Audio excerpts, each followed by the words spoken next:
ইবা RNC news আজ 19 তারিখ 2014 শুক্রবারের খবর। মই মোহাম্মদ ইউনুস মোহাম্মদ ইউসুফ। আসসালামু আলাইকুম রহমতুল্লাহি ওয়া বারাকাতুহু। আরএনসি নিউজ 3 রোহিঙ্গা খবরের সুরকি।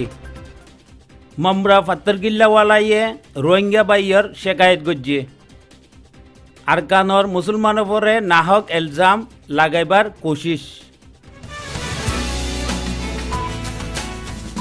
আরএনসি নিউজ 3 রোহিঙ্গা খবরের তফসির। মামরা ফাত্তরগিল্লা রোহিঙ্গা বাইক কইলে শেকায়ত গজ্জে দে বস্তিওয়ালা কইল্লাই আর গরিফল্লাই জি মদত ওয়াগাইরা বাদ তিন আহে হিন বস্তির গরিবক কইল আর বস্তিওয়ালার কাছে নফসে কিয়াল্লা বিলি কইলে পাত্তরগিল্লার এবাদুল্লাহ নামর মানিস নিজর রিস্তাদার আর এন্দুল্লা মানুষরে দে জিবা হিবার মতলব বাইর গরি ফারে দে হেন্দুল্লা মানুষরে চিসুন দে। এখন খাস গরি রঙ্গুনওয়ালারে খেতাব গরি কোয়াদার দে পাত্তরগিল্লাওয়ালার যিকোনো মদত তোমার কাছে আহে তোমারা এরে গরিবল্লাই দিফারো হি চিসুন গরিবর কাছে নফসে। এবাদুল্লার লগে মামরার দাসে দোয়া আরো মানুষ আছে ইয়ান আমার দাসে দুইবারর শেকায়ত ইয়ার আগত তিনও একবার মানুষ ইবার খেলাফ শেকায়ত আমি গজ্জই।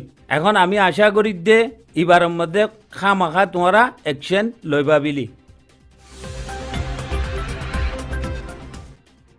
12 সেপ্টেম্বর একেবর ইলেকট্রিশিয়ানের মেশিন জিবা ফুরি গিয়ে এলানো ওই কি কেবল সাথে এদি হিয়া ফুজছে হেমবিলি। এখন শুনা যাত দে মগক কইলে যাচ্ছে কোশিশ গরত দে মুসলমানের পরে এলজাম লাগাইবার লাই জিয়ান নাকি সরাসর গলত কিয়াল্লা বিলি কইলে আমি আজ পর্যন্ত আরকানত আসি দে মানছিয়ে কনতে হকুমতর খেলাফ কোনো আওয়াজ ন তুলি ফেরবি আমার লগে এন্তল্লা জুলুমক কইল কিয়াল্লা গরাদার আর আমার দুশ্মন কিয়াল্লা বনে তো ইয়ান আমি উম্মেদ গরিব দে দুনিয়াওয়ালাইয়ে ইনসাফ গরিব বিলি।